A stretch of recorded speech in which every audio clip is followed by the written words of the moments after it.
Hello, my name is Greg Abate, and welcome to Show and Tell. This will be my second segment. The first time I was here, I talked about the saxophone, the tenor saxophone, alto saxophone, and soprano saxophone.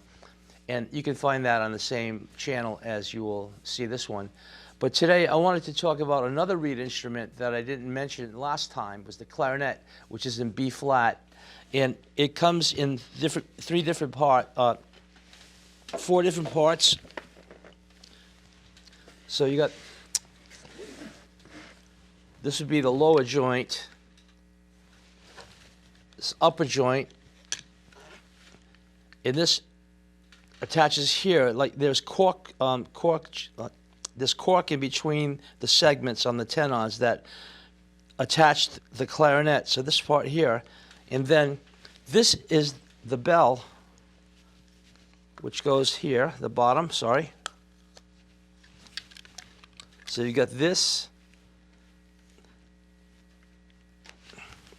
This piece is called the barrel, and that goes here. And also, this is used. This part here is like it's used for tuning. If you're sharp, you want to make the clarinet longer, so you'll pull this out and make the note more in tune with the other instruments. If you're flat, you could go all the way in, but that's about it. You have to, like I mentioned last time, lipping up and down with the saxophone, so you would do that. But basically, you'd be okay with that. Then they have the mouthpiece. The mouthpiece, this is just the cap that protects the reed. Here, the mouthpiece is important. They're all different sizes and different preferences, you know, different makes. So this also has a cork here, but the table of the mouthpiece would hold the reed placed on that. And you have to moisten the reed a little bit. Sometimes flatten it out so it's not curled. And then you place it on the table, the mouthpiece. And then this, I talked about before, it's just a clamp or a ligature. And that goes on here to hold the reed on, and then you tighten it up, but not too tight. You don't want to clamp it down like hard, but just firmly, snug. So turn that there. And then, so this is it, the reed on the, and then it goes on the mouthpiece, on the barrel, of course. Push in, like that. Open sound. By the way, this is my first instrument. When I was a child, 9 years old, I was with my mom, and we were in the dining room, and someone knocked at the door, and they had a clarinet, a trumpet, and a trombone, and it was for music rental for beginning students, really, like elementary. Never touched the clarinet or any instrument before, and I wanted to play the trombone. But my mother said, no, I don't want you to play that. You have to play this. So I just said, okay. So I started playing the clarinet, which led me to playing the saxophone, which I still play all these instruments. The sound of this is like.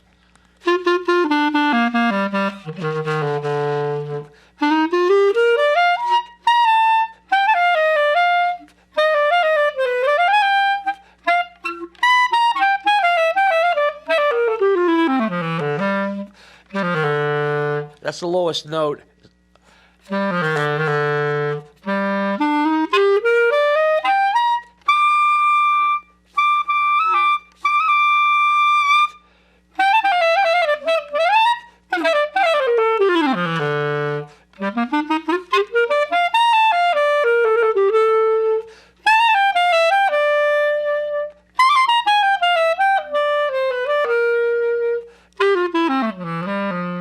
You see the sound of that?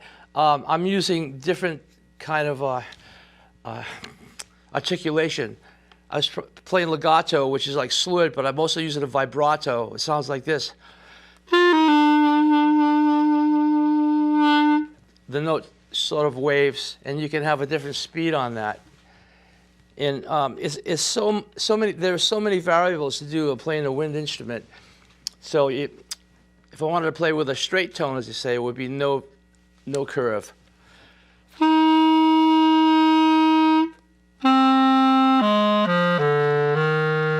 everything has its purpose at the time musically. So as individual artists, we all choose different ways to play our instruments. And if you're playing a passage of a tune, you might want to use a vibrato or not.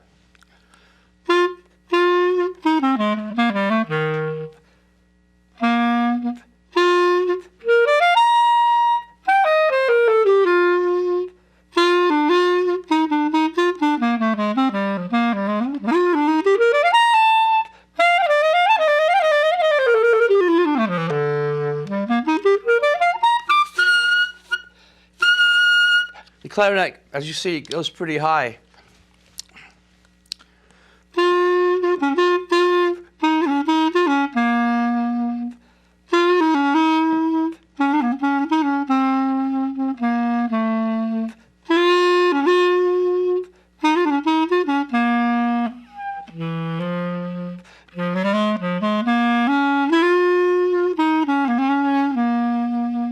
Summertime, like, I'll play it again, but I'll use less vibrato.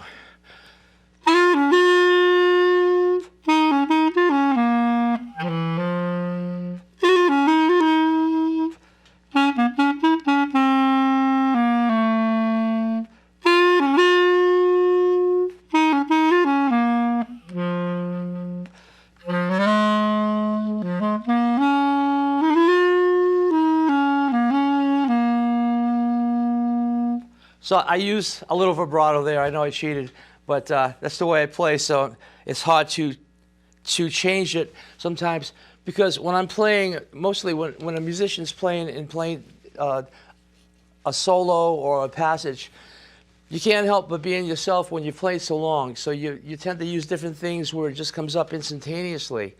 If I think about it too much, it will sound very mechanical. Like if I wanted to play it without any vibrato. I'm going to try it one more time.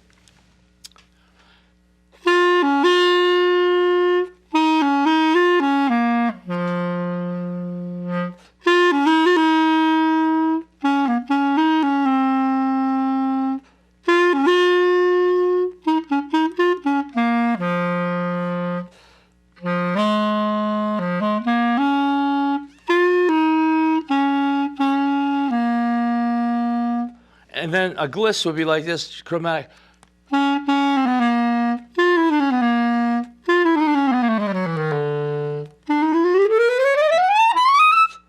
That's chromatic, so it's like a half tone between each note, which is like what it is. If you're on the piano or looking at the piano, the white and the black notes, chromatic would be mostly going through the white notes where there was just a line in between one and the other one, and then following up with the black key would be chromatic.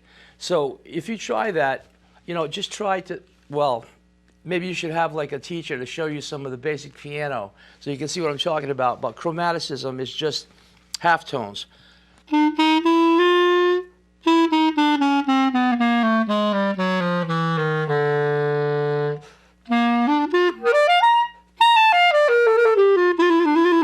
That's a trill.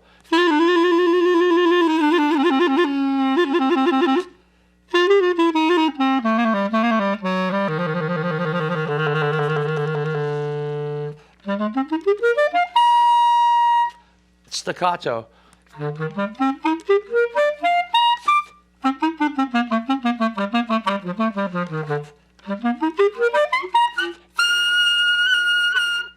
So that's would be an arpeggio.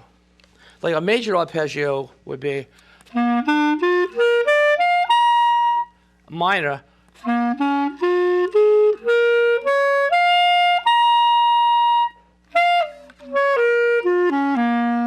Maybe.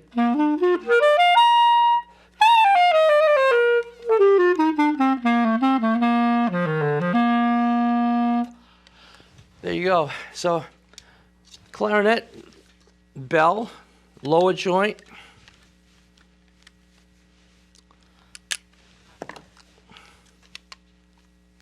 Sometimes you have to use the cork grease, which is it's like a tube, it looks like chapstick, but you turn it forward, and then you would put just a little bit on the cork so it It lubricates it so you can easily turn the piece on it. Like, it's very easy to do it like that.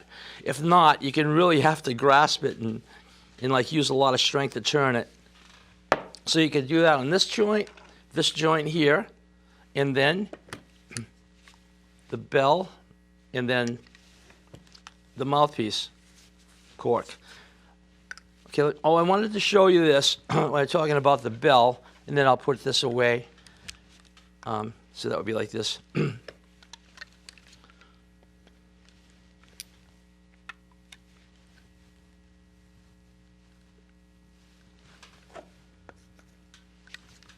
Okay, we're talking about intonation, which is playing in tune. I mentioned that the barrel, so if I play this note, a middle G here, so the rest of the musicians are playing that same note, but I'm a little bit sharp. So I want to flatten it, so I pull it out a little bit like this. I don't know if you can tell the difference in the note right now. Push it back in. Can't hear that much difference, but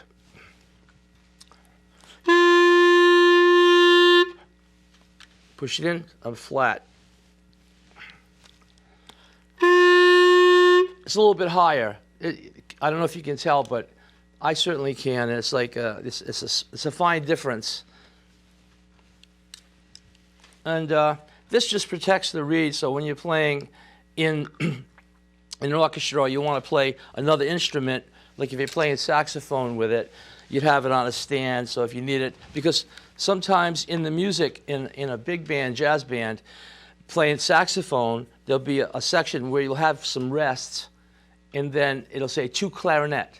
So you get the clarinet ready to go on that part, or it'll say to flute, or soprano sax, or some other instrument.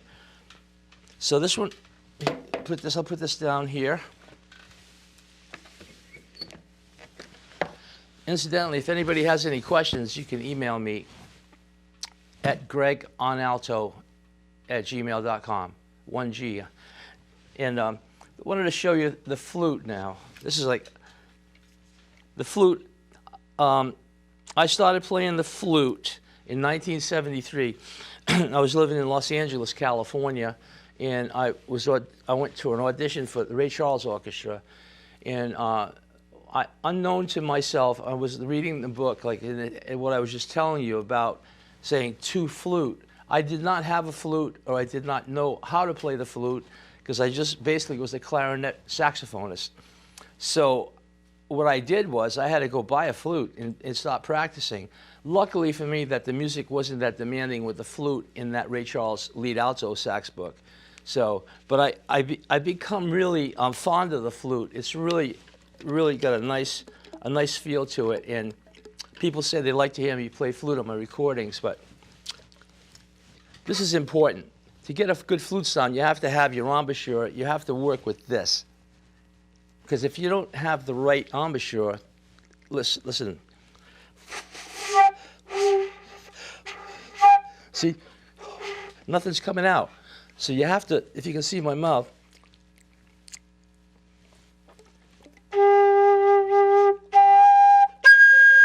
can you see the way my lips go up? Because the higher I go, the airstream has to go across the tone hole. This is the tone hole. This is the head joint.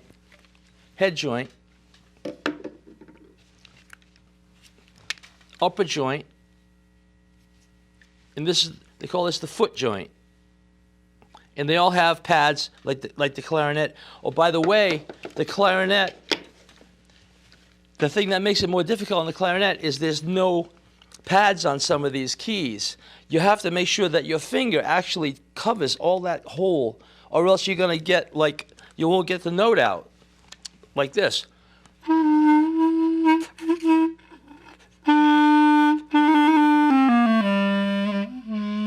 See, it's got to be totally covered. Whereas the saxophone and the flute have pads on the keys. So as long as you press the key down like this, if I play this key like that, or I can play it like that, or I can play it like this, it's still going to close the key. Whereas the clarinet, like I said, you have to cover that hole. So when you're playing fast with the clarinet, you really have to be, practice a lot to get the feel of the instrument so you can feel at home with it, like it's you, it's part of you. So this foot joint goes on the bottom tenon here. This is the connector, and it's just like, it goes on to like this. And you don't want to push it in. If you need to have a little grease on it, you can put the cork, the little of a, the grease on there, and just not a lot, just a little bit, so you can turn it in. And then on the flute head joint, this is important to push this in, like so. And I have a mark here where I like to have my head joint lined up with my flute keys, is where I feel comfortable with my embouchure. So when I play,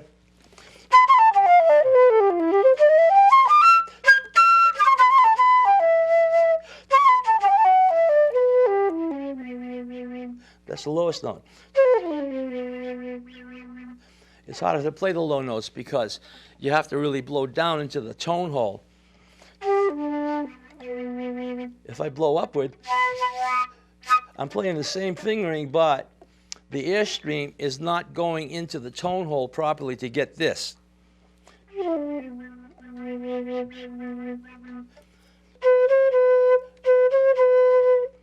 Now, this note I'm playing here, I want to play it an octave higher. There's no register key on this flute like the saxophone has an octave key, and the clarinet has a register key that changes the pitch of the note when you play this. This is the only thing, the clarinet is not in octaves, it's like in 12th, so like it's going to change the pitch. But this is a register key, whereas in the alto saxophone or tenor or baritone, etc., it changes it to go a whole octave up, which I'll show you. This is an octave.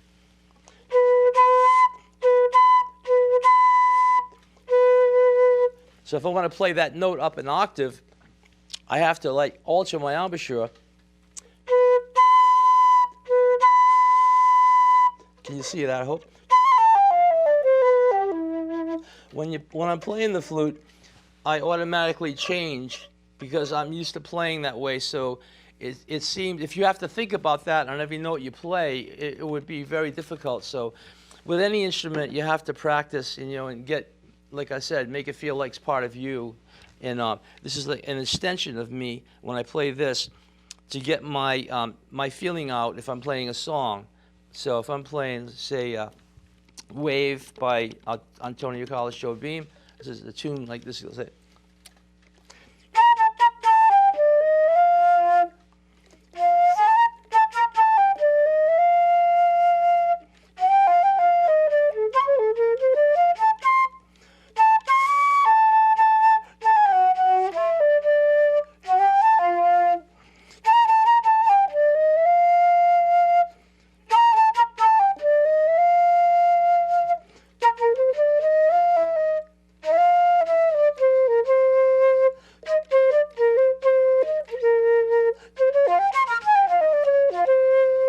now, I'll admit to you right there that I'm not quite warmed up on the flute.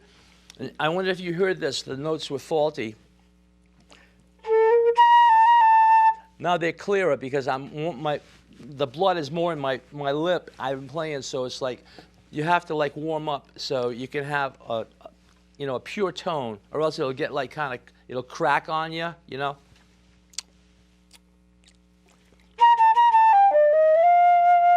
Hear the difference?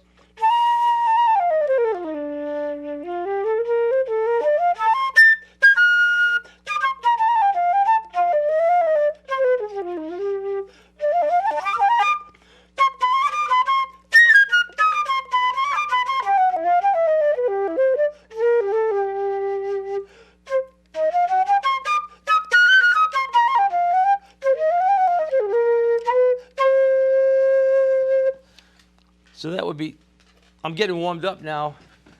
So.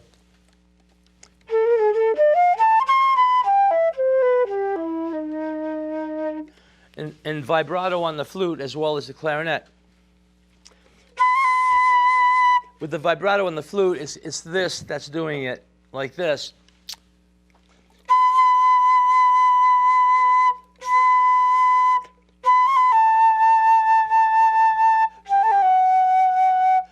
That's with a straight tone.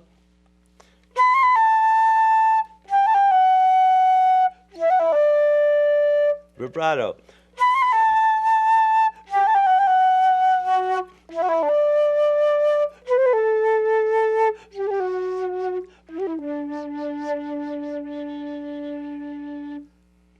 And you have to breathe from the diaphragm playing the flute as well as the saxophone so you can get long lines. Because if I don't take a breath, like if I breathe shallowly,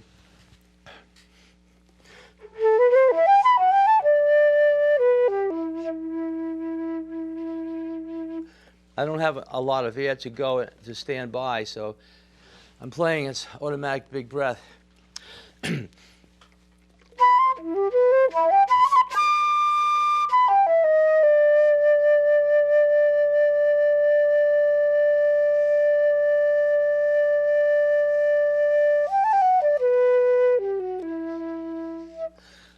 I have a lot of air in reserve.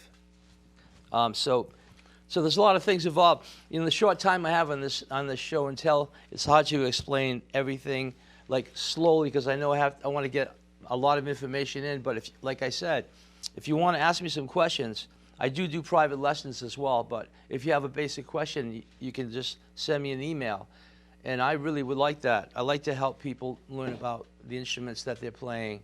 Now, I brought the alto flute with me as well. I'll show you this one. It's basically the same deal, only it's a different key of G. See, it's a lot longer, and it's a lot deeper sound. So you have the head joint here, like I showed you before with the flute, only it's a lot wider. See that? It's very much wider than. So, for your information, there's a flute bigger than this called the bass flute, which is about that wide, like a lot wider than this, maybe like that. And then there's a contrabass flute, which is really big. But the piccolo is smaller than the flute. I didn't bring it, but that's like, you know, piccolo is like a real high-pitched sound, whereas the flute is more of a mellow sound. This is really a darker sound. So let me see if I get my head joint on right. Yeah, let's try this.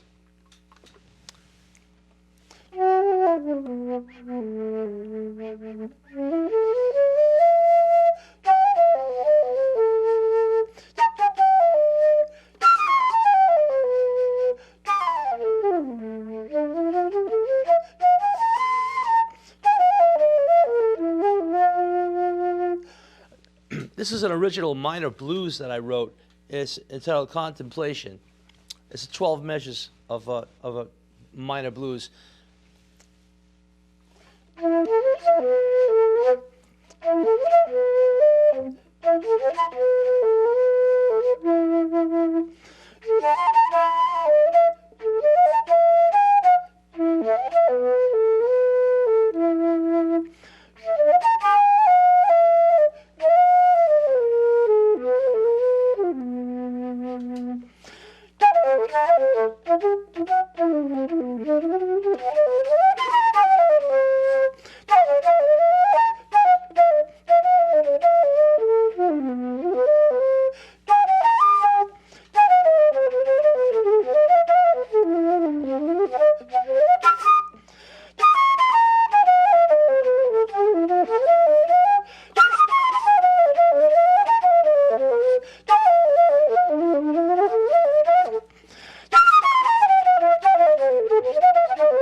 There, it's sort of a little demonstration of the sound of it.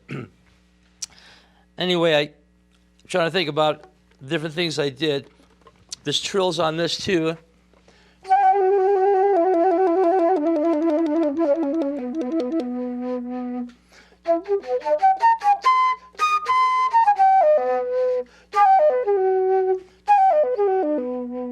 Okay, I'll play that same lick on the flute.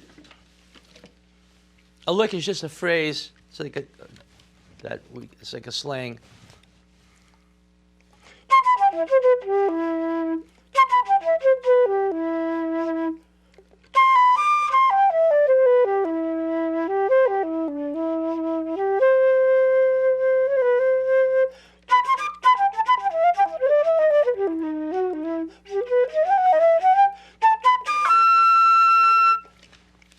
The same lick on the flute, the same.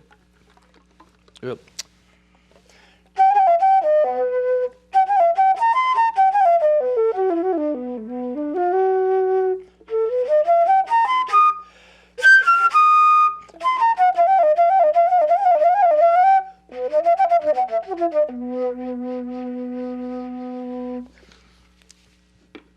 With the clarinet, it's a different.